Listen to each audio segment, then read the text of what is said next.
ஓம் நம சிவாய வாழ்க. திரு அண்ணாமலையாரை போற்றி. ஓம் குரு வாழ்க. வணக்கம். ஆன்மீக அன்பர்கள் அனைவருக்கும் இந்த சிவடியன் சிவகுருஜி சிவராஜனின் அன்பு கலந்த வணக்கங்கள். நம்ம தொடர்ச்சியாக மாத பலன்கள் பார்த்து வரோம். அந்த வகையில் நம்ம இன்றைக்கி பார்க்கக்கூடிய மாதம் வைகாசி மாதம்.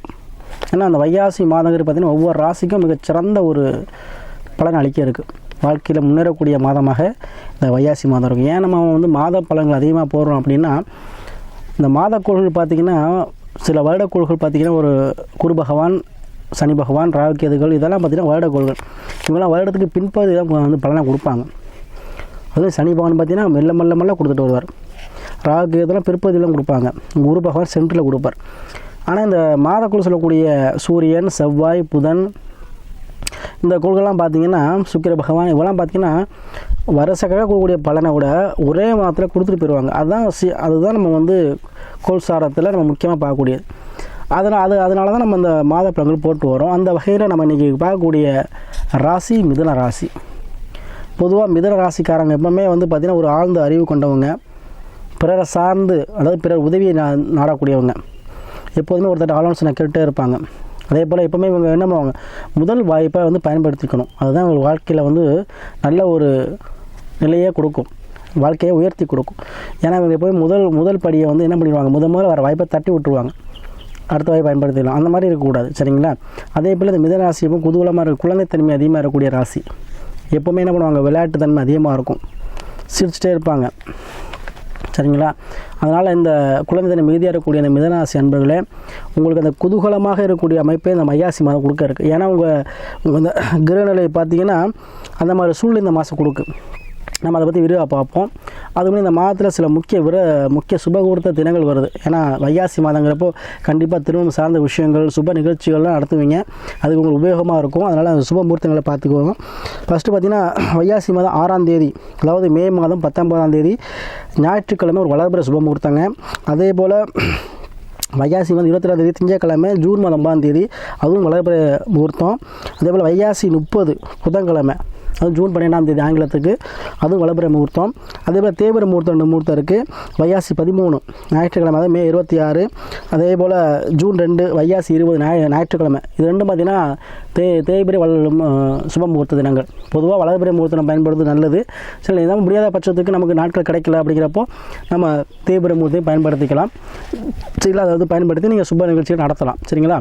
அதே போல் இந்த மிதனராசிக்கு வருவோம். மிதனராசிக்காரவங்களுக்கு இந்த கோள் சாரம் எப்படி இருக்குன்னு பார்ப்போம். இப்போ ஃபஸ்ட்டு பார்த்திங்கன்னா இந்த 3 வகையான பலனை எடுத்துக்கலாம். முதல்ல ராசி அதிபதி நின்ற இடம், அதுதான் ஃபஸ்ட்டு ப்ரிஃபரன்ஸ் கொடுக்கணும். அடுத்து நம்ம அந்த ராசியில் உட்கார்ந்த கிரகங்கள், மற்றபடி மற்ற இடத்துல உள்ள கிரகங்கள் எடுத்துக்கலாம்.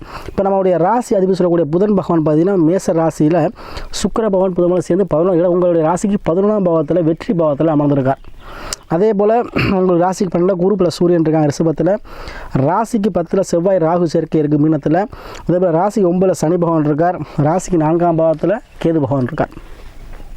பொதுவாக அந்த வைகாசி மாதம் பார்த்திங்கன்னா உங்களுக்கு வெற்றியக்கூடிய மாதமாக இருக்க போகுது.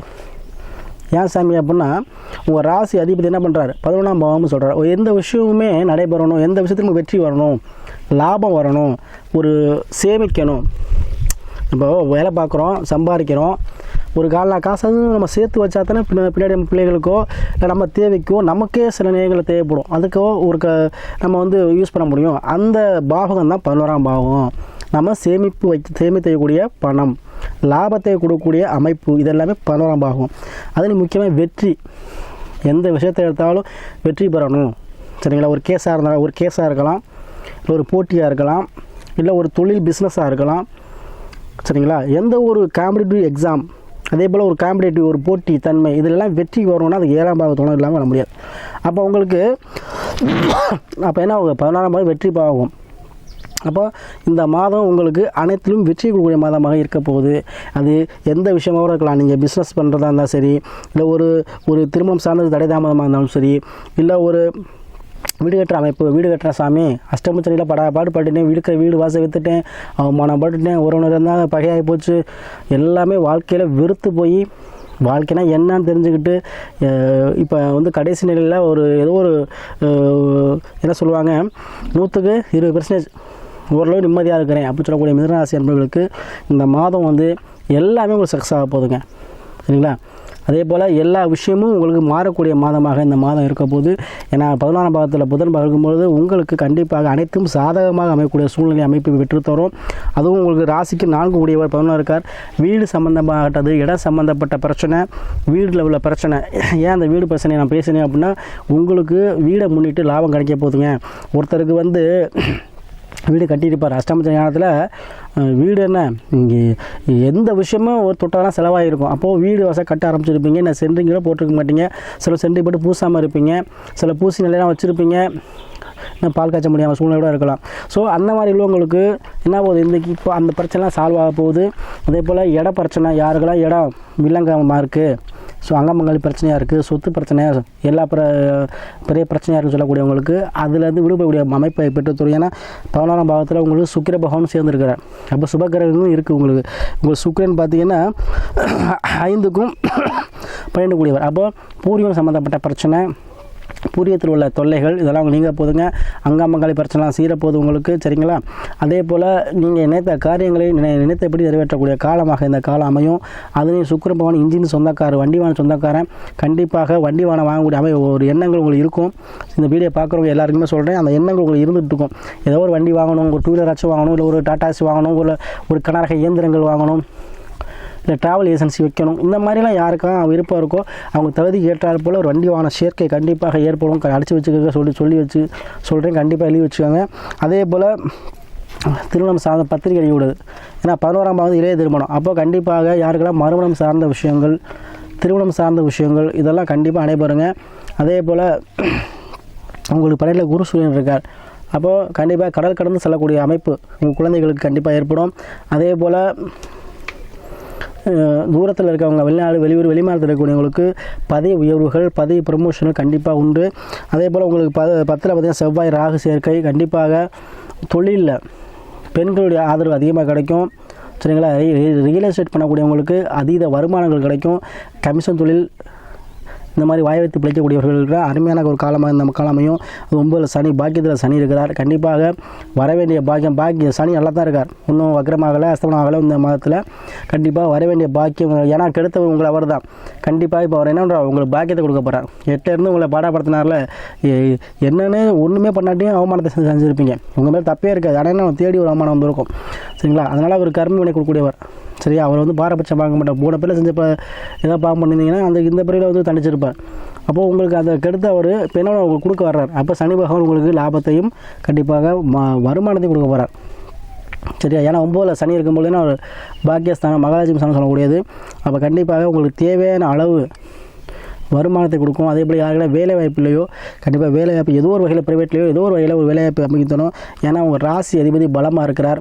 கண்டிப்பாக அதாவது நம்ம தெம்ப வைரக்கு ஒரு மன உறுதி, உடல் உறுதி இருக்கும்போது எத்தகைய ஒரு நிலையும் சமாளிக்கிற தன்மை நமக்கு வந்துடும். அப்போ கண்டிப்பாக உங்களுக்கு அந்த மன வைராக்கியமும் மன தெம்பும் இந்த மாதம் கிடைக்கும். எதையும் தொழில் செய்வீங்க. வேலை இல்லாதவங்களுக்கு வேலை வாய்ப்பு கண்டிப்பாக கிடைக்கும். திருமணம் சார்ந்த விஷயத்தில் இந்த தடை தாமதி திருமணம் நடைபெறும். மறுமணம் சார்ந்த விஷயங்கள் அதிகம் நடைபெற வாய்ப்புகள் நிறையா இருக்குது.